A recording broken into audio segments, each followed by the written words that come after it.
আসসালামু আলাইকুম সম্মানিত ভিউয়ার্স, আজকে আমি আপনাদের মাঝে আরেকটা নতুন ব্লগ নিয়ে হাজির হয়েছি। সেটা হচ্ছে কি আমি এক জায়গায় ঘুরতে যাচ্ছি, সেটা হচ্ছে নেত্রকোনা মোহনগঞ্জগামী বাইপাসে। সাথে আছে আমাদের আরও তিনজন, একজন বাইক না আরেকজন ভাই প্লাস বন্ধু। আপনারা আমার সাথেই থাকুন, ইনশাল্লাহ আশা করি ভিডিওটা আপনাদের ভালো লাগবে। এই যে আমরা যাত্রা শুরু করলাম, সাথেই থাকুন ইনশাল্লাহ।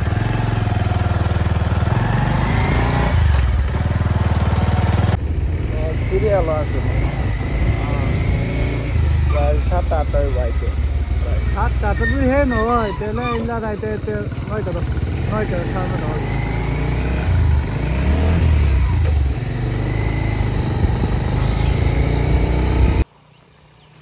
আমরা যে জায়গায় আছি এটা হচ্ছে বাগড়া, আর সামনে যে দেখতে পাচ্ছেন এটি হচ্ছে বাগড়া বাজার। বাগড়া একটি ছোট বাজার, এটি 40 ইউনিয়নে অবস্থিত।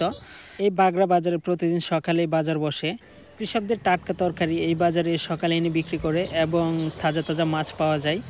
যদি কারো সকালে বাজার করার ইচ্ছে থাকে তাহলে চলে আসবেন ইনশাল্লাহ বাগড়া বাজারে।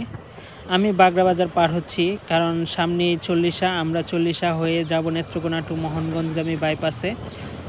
আমরা বাগড়া বাজার থেকে বের হলাম এবং গাড়ি টান দিলাম। এটা হচ্ছে নেত্রকোনা টু ময়মনসিংহ মহাসড়ক। আমরা ঘুরতে যাচ্ছি কারণ হচ্ছে গিয়ে ঘোরাঘুরি করলে মন মানসিকতা ভালো থাকে, মানুষের সাথে ভালো সম্পর্ক তৈরি হয় এবং নতুন পুরাতন সবার সাথে পরিচিতি থেকে যায়। আপনারা সামনে যে বাজারটি দেখছেন এটি জাউসি অবস্থিত, এটির নাম হচ্ছে সনি মার্কেট। আমরা সনি মার্কেট পাড়ি দিলাম ইনশাল্লাহ। আসলে এই পরিবেশটা অনেক সুন্দর। এটা হচ্ছে জাউসি প্রাইমারি স্কুল। এটা হচ্ছে নেত্রকোনা টু মোহনগঞ্জগামী বাইপাসের মোড়। আমরা এদিকে যাওয়ার চেষ্টা করছিলাম কিন্তু আমাদেরকে বাধা দেওয়া হয়েছে, কারণ রাস্তার কাজ চলমান, এদিকে যাওয়ার কোনো সুযোগ নেই। আমরা যাব হচ্ছে গিয়ে নেত্রকোনা টু মোহনগঞ্জগামী বাইপাসের মেইন পয়েন্টে, বর্তমানে যেটি ভাইরাল পয়েন্ট যেখানে পিচ করা হয়েছে। আমরা ওই জায়গাতে যাওয়ার জন্য আমরা 40 বাজারের দিকে রওনা হলাম, কারণ এদিকে যাওয়ার কোনো সুযোগ নেই।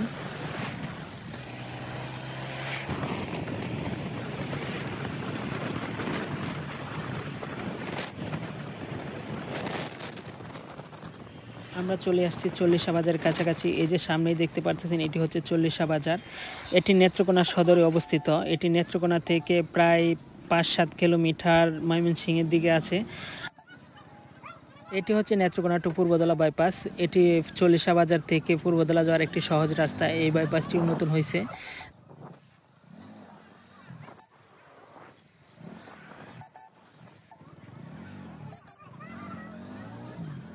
আমরা একটি ব্রিজের উপর দিয়ে যাচ্ছি। এই ব্রিজটি হচ্ছে কাল্লি থেকে 40 যাওয়ার একটি রাস্তা। এই ব্রিজটি নতুন হয়েছে, তারপরেও ওইখানে যে আরেকটা ব্রিজ হচ্ছে সেটা হচ্ছে নেত্রকোনা টু মোহনগঞ্জগামী যে বাইপাসের একটা ব্রিজ, সেই ব্রিজটির কাজ চলমান। আমরা ওই ব্রিজটির কাজ দিয়েও যাব। এটাই সেই নেত্রকোনা টু মোহনগঞ্জগামী বাইপাস। তবে এখানে মানুষ আসে না, কারণ হচ্ছে গিয়ে যার রূপ নেই তার কোনো গুণ নেই। এইখানে রূপও নেই, যে কারণে মানুষ এখানে আসে না। যেটা ভাইরাল পয়েন্ট, আমরা ওই দিকে যাচ্ছি।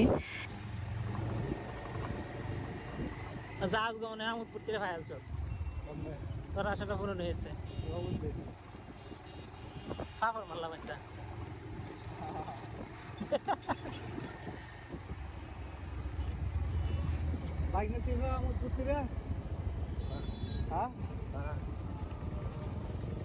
আমোদ পড়তে লেগে চার্জ দিও। এই রাষ্ট্রের মধ্যে একজনই আসবে।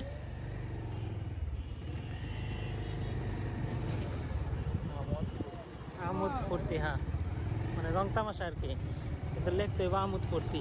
এটাই হচ্ছে নেত্রকোনা টু মোহনগঞ্জগামী বাইপাসের মেইন পয়েন্ট, বর্তমানে যেটা ভাইরাল পয়েন্ট, যেখানে আমাদের নেত্রকোনার অনেক কৃতি সন্তানরা এবং কন্টেন্ট ক্রিয়েটররা এখানে আসছেন, ভিডিও তৈরি করছেন। আমরাও অনেক সময় আসছিলাম। আমাদের আরেকটি চ্যানেল আছে ফোকাস ভিডিওস, যার জন্য এখান থেকে ভিডিও তৈরি করছিলাম।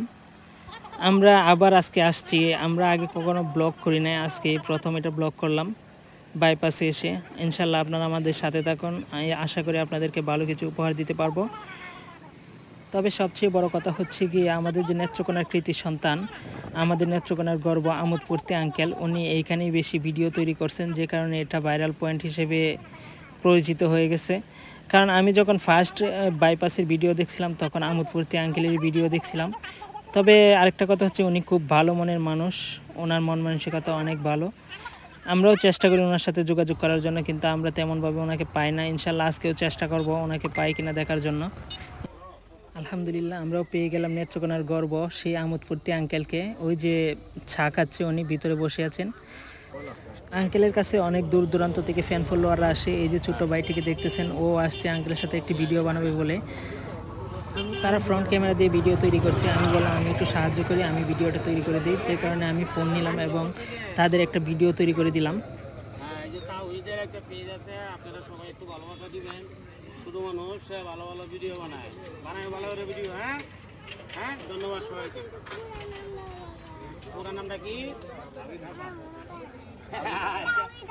তাওহীদ হাসান। হ্যাঁ, সবাই তাকে একটু ভালোবাসা দিবেন, ধন্যবাদ। এই ছেলেটি অনেক কিউট। ওর ভিডিও শেষ করার পর আমি আঙ্কেলের সাথে কথা শুরু করলাম, কারণ হচ্ছে আমাদের নেত্রকোনার কন্টেন্ট ক্রিয়েটরদের একটি মিলন মেলা নিয়ে।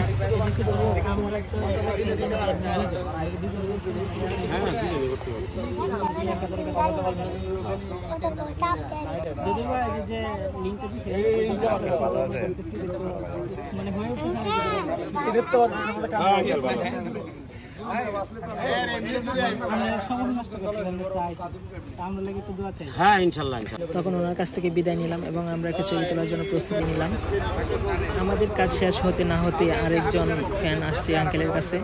আঙ্কেল ওদের সাথেও ছবি তুলছে, ভিডিও করছে। আসলে আঙ্কেল অনেক ভালো মনের মানুষ। ওনার মনে কোনো হিংসা নেই, কোনো বিদ্বেষ নেই, সবার সাথে সমানতালে চলছে, সবার সাথে কথা বলছে। উনি এত মাপের একজন বড় কন্টেন্ট ক্রিয়েটর হওয়া সত্ত্বেও উনি কারোর সাথে অহংকার করেন না। আঙ্কেলের জন্য সবার কাছেই দোয়া চাই। আমরা আঙ্কেলের কাছ থেকে চলে আসলাম। আমরা এখন আসছি দোকানে জালমুড়ি খাবো বলে। জালমুড়ি তৈরি করছে আমাদের জন্য। আমরা দাঁড়িয়ে আছি জালমুড়িকে, তারপর আমরা রাত্র হয়ে যাচ্ছে, চলে যাব।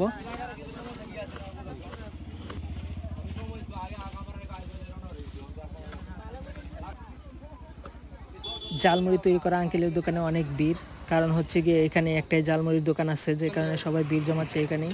আমরাও দাঁড়িয়ে আছি জালমুড়ি নেওয়ার জন্য। আমরা জালমুড়ি নিলাম।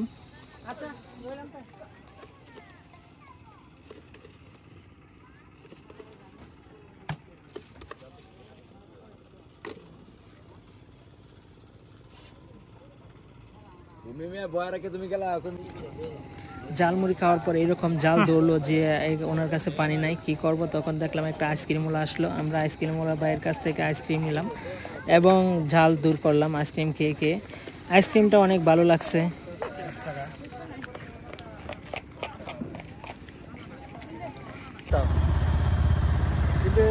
আমরা বাইপাসে ঘোরাঘুরি করতেছি।